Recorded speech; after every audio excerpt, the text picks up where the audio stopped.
practiced exactly what he preached. And to find somebody like that is very difficult.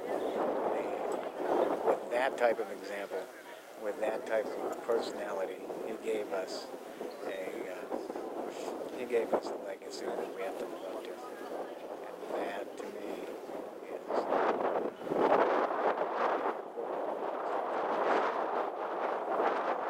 lives. It made us realize what was important, what was priority. So that's what I would tell my dad. My dad is an awesome guy. Where's he at?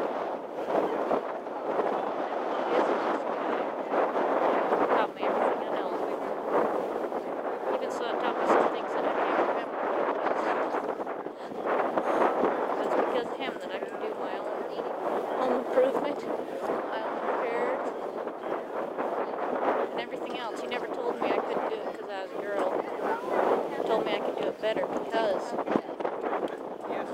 his daughter. So, that's all I can say. Thank you.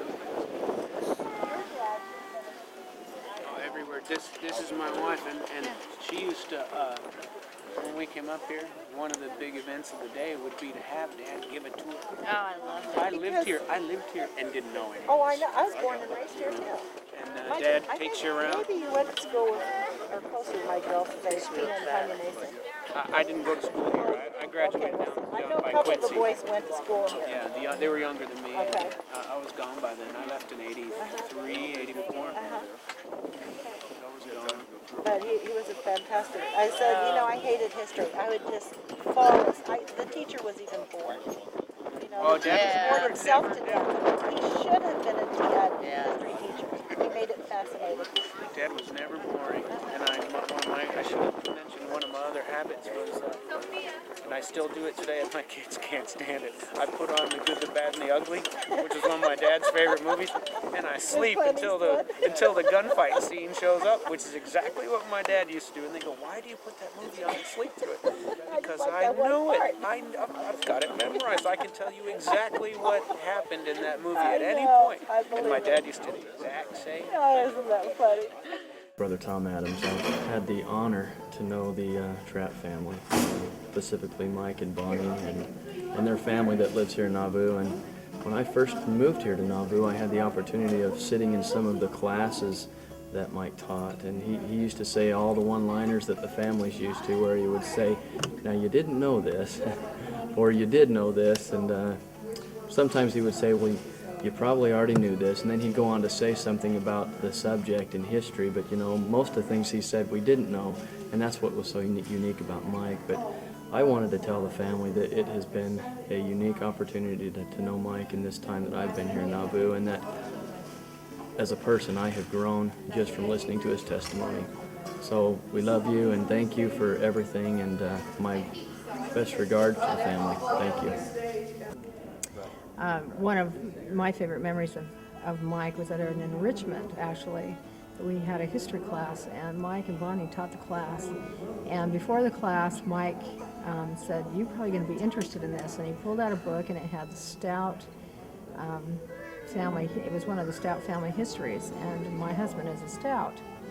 And it was fun to see that. And I said, "Where did you get that? I would like to have that." So that was a neat memory to see that and know that he has that and that it's safe. And my last memory of Mike was standing in the parking lot outside after church, and we were chatting, and he kept looking to the side, and his eye, he had this big blood blister in his eye that he had kept secret from Bonnie. And I said, "Hey, Mike, what's wrong with your eye?" She goes, "His eye? What do you mean, what's wrong with his eye?" And I said, "Well, oh, look at it. He's got this huge thing in his eye." She said, "Mike, how come you haven't told me about that?" He leaned over to me and he said, "I was trying to keep that quiet." And that was just a few weeks, maybe less than a few weeks ago, probably a week and a half ago, was the last conversation I had with him. And he was still joking around, even though he had this crazy eye. It didn't bother him, and he wasn't going to tell anybody about it. That's just how he is. I remember when I lived with Grandma and was here, and Grandma would always have to monitor everything Grandpa ate and cook all this food, and he would still somehow manage to find the candy in there. She was like, "I feel like the food police."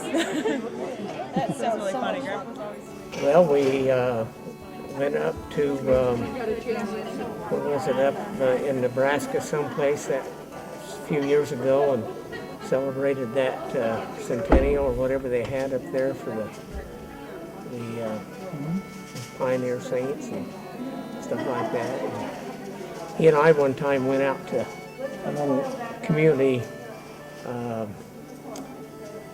just before you get to Quincy. I think the name of it was Scioto or something like that. And there's an old hanging tree there. And he asked me one time to go out with him to measure that. And we went out and measured it. It's 14 feet and 3 inches in circumference. It's huge. We had a good time there.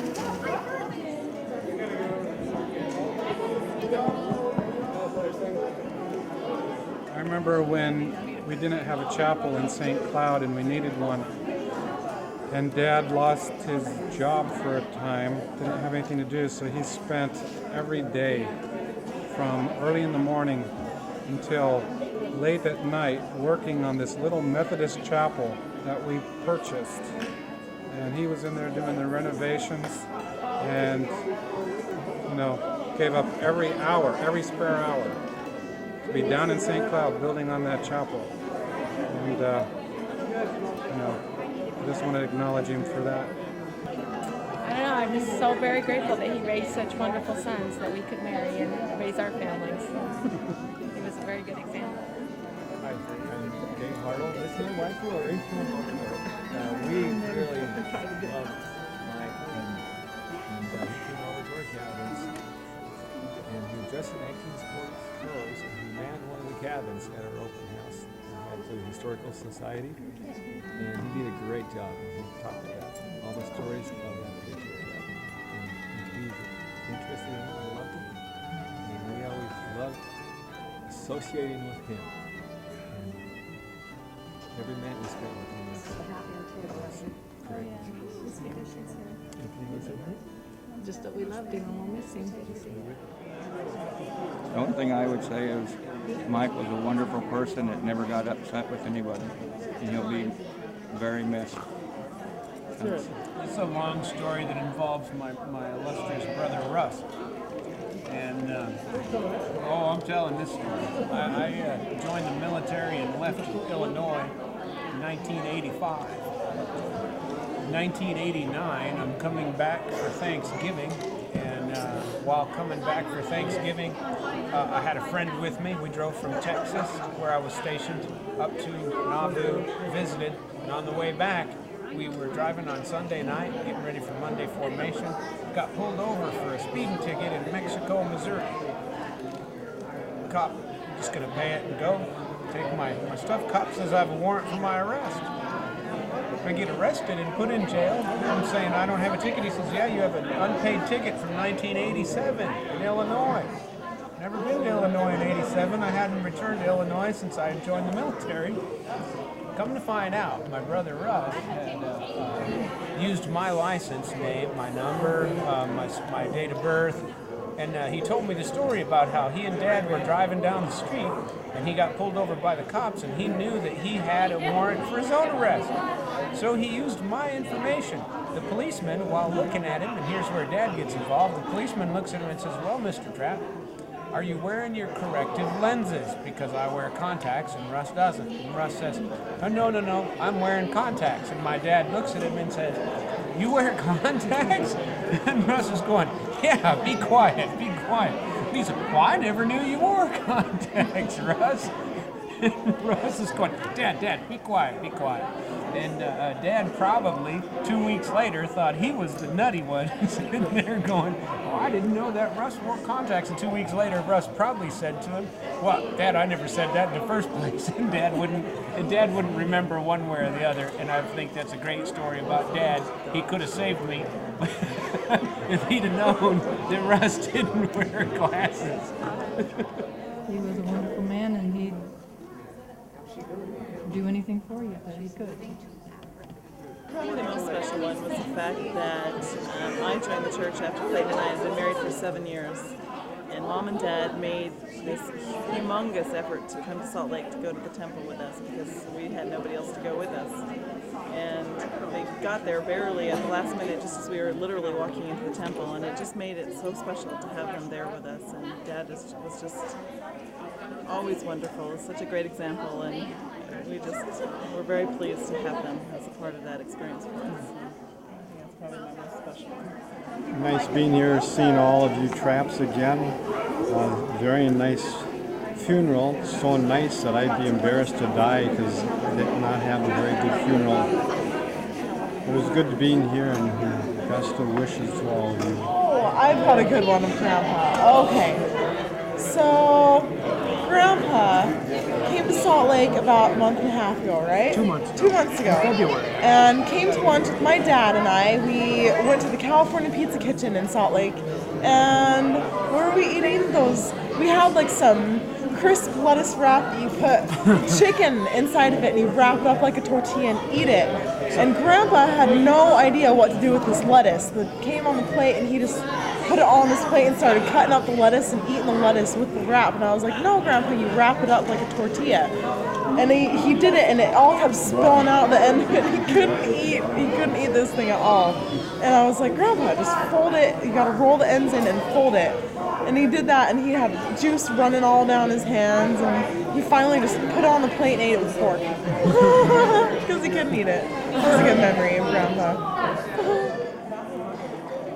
Oh, do you remember when he came out to Salt Lake when Jeremy was getting the Melchizedek priesthood?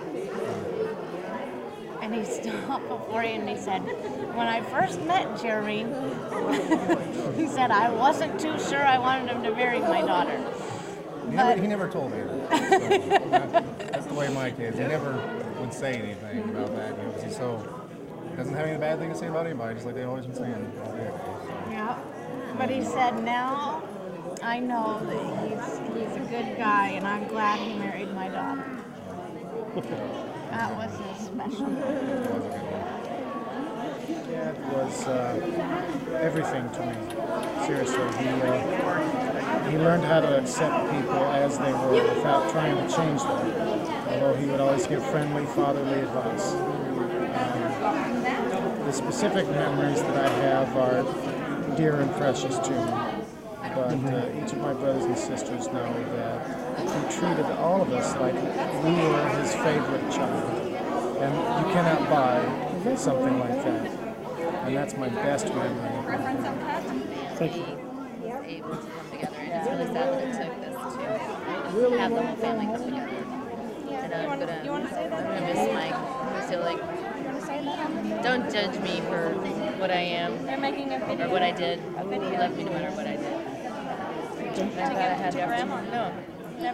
People are saying stuff about Grandpa. Do you want to say? We have great fond memories of you and Mike in Minnesota, and all the fun times we had out on your farm, and all the kids growing up together and becoming good friends and staying together. We really were so happy to be here and see all of the children and grandchildren. And it was a wonderful service, and we'll just always think of the good times we've had with you.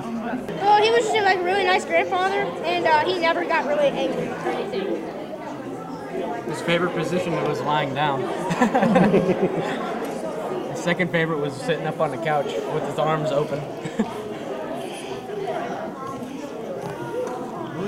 How about you? Everyone kiddo. Oh, everyone. No matter how old they were. I remember that. That's because you are a kiddo. Yeah, but he'd say it to everybody. He'd say it to Nick. He'd say it to, like, my dad. You. What'd he say? I'm the kiddo. Call everyone kiddo. Well, he used to always call us kiddo. And then my dad said that when I was younger, he would say, hey kiddo, and then I would call him kiddo. I'm the kiddo. Call everyone kiddo. Your dad's a genius. I remember that. You said that to me a lot. Your dad's a genius. Did you know your dad was a genius? He said that about Sam.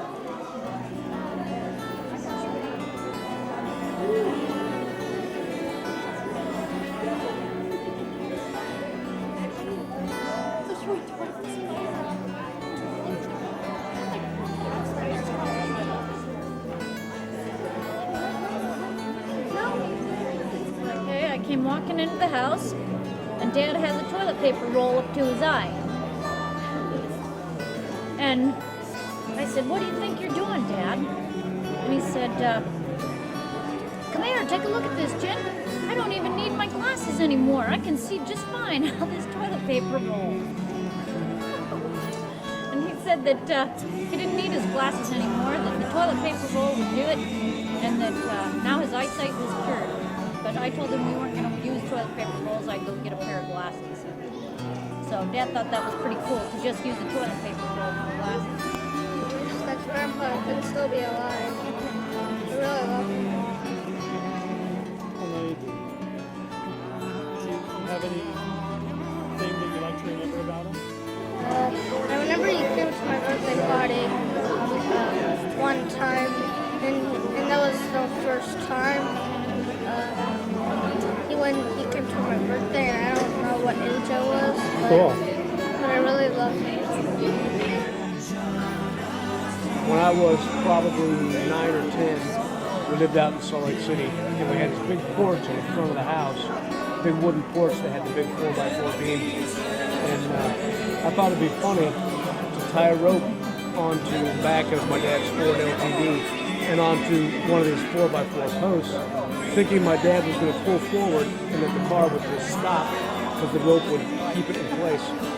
Well, that tells you that at an early age I had no desire to learn physics because my dad put the car in drive and stepped on the gas and ripped off the whole porch off the front of the house. And I don't really remember anything that happened the rest of that day. We were all playing catchphrase, and my dad's turn, and the word was pistachio, and he went to describe it as an Italian ice cream, and nobody could get it. And finally, he was holding the little catchphrase so long that it buzzed on him, and I was sitting right next to him. I leaned over and looked in there, and I'm like, pistachio?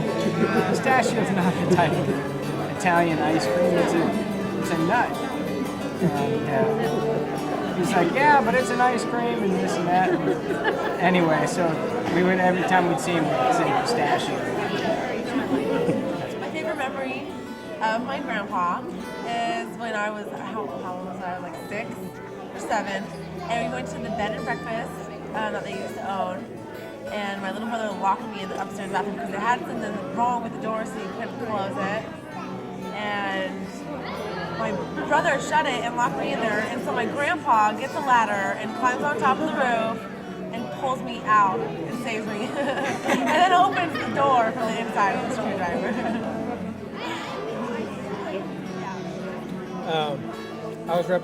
I still am representing Mom and Dad in this case. And I've handled a lot of depositions in a lot of different cases, but this was the greatest deposition of all time. And it was Dad's deposition. We had opposing counsel decided he was going to depose Mom and Dad. And I think this was early on in the case, and I think he had some flights of fantasy that he was going to show that maybe this was somehow arson, or he was going to dig something up that was going to prove to be helpful to his case. And I was a little concerned about Mom and Dad's deposition. Being the attorney, I wanted to make sure they were prepared for it, and I was real nervous heading into it. And that morning, even, we were sitting over in their apartment when they were still in the apartment, and I was telling them, now remember, just tell the truth. You answer only the questions that you're asked, and just don't volunteer any information, and just be real careful, and take your time, allow me time to object. I'm just rattling off all this lawyer garbage. And we get over into the deposition, and immediately I realized how ridiculous it was for me to be worried about the deposition, because I'm sitting here, Dad's sitting here, the court reporter's at the end of the table, and opposing counsel's across the table. And Dad answered his questions not as the way that I told him, but he answered them like the court reporter and the other attorney were his audience. And I've never seen anybody do that before, but the attorney would ask a question, and Dad would turn to the court reporter and say, well, let me tell you, the answer to that is that, and let me tell you why. And he's telling her a story rather than just answering the question. And the court reporter's typing, and she would look over at Dad, and within just a couple minutes, she's nodding with him and smiling, and just you can see she's getting caught up in Dad's story. And so I'm realizing how foolish it was for me to be worried about Dad or to be nervous about how that deposition would go. And opposing counsel asked Dad about the house, and he was driving on, well, why'd you even want that house? Why'd you get that house? You know, it just didn't make sense to him. And Dad said, well, let me tell you, that house is situated out there by the Martyrdom Trail. And I don't know how much you know about church history, but it's a very important thing. And when Joseph and Hiram Smith were taken to Carthage jail, they went down the Martyrdom Trail. And it runs out by there, and there's Boy Scouts that come out, and they camp out there by the Martyrdom Trail. And now this might sound silly to you, but it's always been my dream to be out there by that trail where the Boy Scouts are and to stand on that corner and tell them about the importance of the history of that area and what was so wonderful about this. And he's saying that to the court reporter and to opposing counsel. And at that moment, I thought, this guy knows what a mistake he made having Dad as a witness, because Dad's just going to destroy this guy in front of the jury. And the other attorneys on the other side of the table, and you could just see the look on his face was like, this is not good. This is not going to go well for us. And I leaned back over here, and I just kind of leaned back and looked at him across the table, and I didn't say anything, but with my look, I said a whole lot, because my look conveyed the idea that, well, how do you like that one? You know, my guy just wants to talk to the Boy Scouts on the street corner, and your guys basically burned down his house and refused to pay him for it. And it was just a supreme moment of basking in the wonderfulness of Dad and how he came across. And at the end of the deposition, which didn't last nearly as long as I think opposing counsel intended it to, he cut it quite short. And at the end of the deposition, the court reporter comes over and is hugging Dad and patting him and saying, oh, gosh, it's been such a pleasure to meet you, and I just hope everything works out for you and that you get your money for your house. And you know, we just feel really bad for you. And this is the court reporter who didn't know Dad from Adam when, 45 minutes before that when the deposition started. And that will always be one of my fondest memories of Dad. He did that kind of thing all the time, but we had this one. I've got a transcript of it, so it was a fun moment and a neat moment. I watched him like, a hawk. And one time him and I were playing out in the park, and for some reason, I got the idea that we play football, and I tackled him. And he had osteoarthritis later on, and I blamed myself for years over that. Really good times for us. We had nothing but each other, and that was much better than life now. And all of Mike's kids, Mike and I at one time talked about getting them all together, and we all get together. And I told him I don't see how it could ever happen because there's so much bread and whatnot. So he set this up. I know he did. So we could all be together. And it's been something I'll never forget to see all the kids at one time. But that's the first time it ever happened. So, and my grandson and my grandson, my nephew and his granddad. If it wouldn't be for them, my health-wise, I wouldn't have been able to get up there. And everybody has treated me so good. And actually, they got me spoiled now. Really, they're so good to me. And, this funeral, I got to ride in behind in the carriage, and it was really a pleasant ride, and I feel very confident that he'll find me. And I got a couple of wise nephews that I got to get care of. I was asking people as they were Well, thank you. sidewalk, wanting to hear it from the temple. My dad called me up one day and he said, can you cut my hair? Come over here and cut my hair. And I said, oh, well, okay. So I came over and I looked and he had fallen asleep with gum in his mouth on the couch. And it fell out of his mouth and it had gotten stuck in the very back of his head. And he tried to get it out on his own and it couldn't come out. So he tried to cut it out. And he wanted me to even up the spot that he had cut. So when I looked at it, he was bald in the back of his head, completely bald. And I said, Dad, there's nothing to even up. Do you want me to shave your head? And he said, oh, well, can you cover it up? So for the next week, every morning before work, he had to come over to my house, and I would color in his head with eyeliner, with black eyeliner, and then I'd take mascara, and I'd try to make the little stubbles of hair longer. But I told him he couldn't go out in the rain because it would all wash away.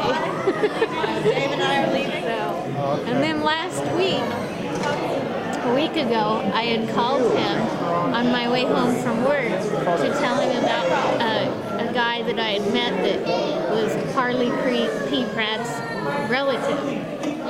And after we had talked for about 15 minutes, we went to hang up and he said, say, can you cut my hair in the next couple of days? Now, I hadn't cut Dad's hair in years. Susan always cuts his hair. And I realized he thought he'd been talking to Susan the whole time. So I told him, well, I'm kind of busy right now, but maybe I'll check.